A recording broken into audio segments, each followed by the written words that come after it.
Choosing a home security system is a bit like choosing a TV or a cell phone provider. There are a lot of options with a lot of similarities and plenty of differences, and since it's usually a pretty long-term commitment, there's a lot riding on getting the decision right the first time. So we want to give you some tools you can use to find the right home security provider for you. We'll talk about price, installation, convenience, contracts, home automation. Anyway, let's dive in.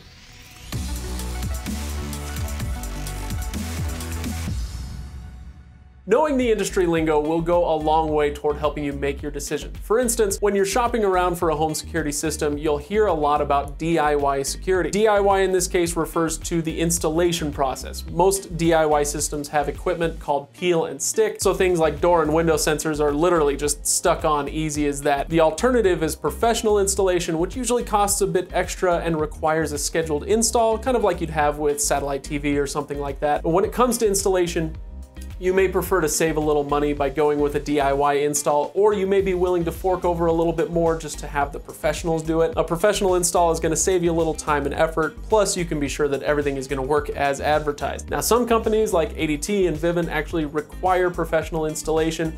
The amount isn't usually too bad though, 99 bucks for both of those companies, but it does add to your upfront costs compared to a DIY peel and stick installation, so it's something to be aware of. Now, what DIY does not refer to is monitoring. When you hear about professional monitoring service, think of a building full of people on the phone. They're the ones who will check in with you or even notify the authorities if your alarm system is triggered.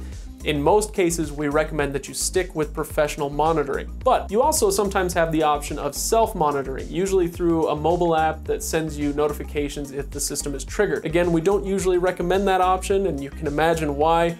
If your phone dies or you're not getting coverage, suddenly your alarm is pretty much worthless. Anyway, assuming you do go with professional monitoring, if you're all about price, then it would be easy for us to point you towards certain companies like Simply Safe or Scout, where you can get monitoring plans for as low as 20 bucks or even 10 bucks a month. And you'd be tempted to stay away from the bigger names like ADT or Vivint, where prices can reach 50 or 60 bucks a month. Of course, it's not just about price. There's a lot more to the story than just that sticker price. After all, you know what they say, you get what you pay for. But it is good to know that you should probably expect about 30 to 50 bucks a month for monitoring service, with some outliers above or below that. Now, cellular versus landline, this is another potentially confusing term. This simply refers to the way that your system communicates with the monitoring center. Don't confuse this with a wireless system. That refers to how the system talks with itself, meaning that there aren't any wires connecting sensors to the keypad, for instance. Anyway, back to the cellular thing. For security reasons, we usually recommend a cellular connection over a landline, since with cellular, you can't just cut a cord to disable that system. But if you're in a rural area or somewhere else with a weak cell signal,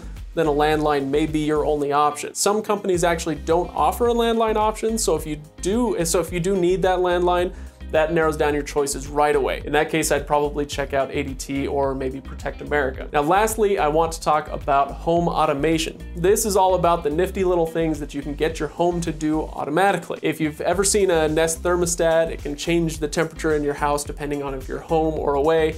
That's the sort of thing I'm talking about. There are tons of other possibilities though. Smart door locks, smart blinds, clocks, lights, speakers, the list goes on for a while. But what does this have to do with home security? Well, many, maybe even most of the home security systems out there provide a hub for other devices to integrate into. So through, say, your FrontPoint app, for instance, you can control all of those other devices in one easy place. Again, this isn't strictly about home security, but if you're interested in home automation, look for a system that advertises that it plays well with all those home automation devices. Anyway, that's quite enough with the vocab lesson. Hopefully that cleared up anything that was still confusing about the basics of home security. But here's the point. Knowing all this stuff helps you understand that choosing a home security provider is about priority. Price is an important consideration, but knowing whether you prefer a DIY or professional install, if you want cellular or landline, how important home automation is to you, all these things should inform your search for the perfect home security system. And that's why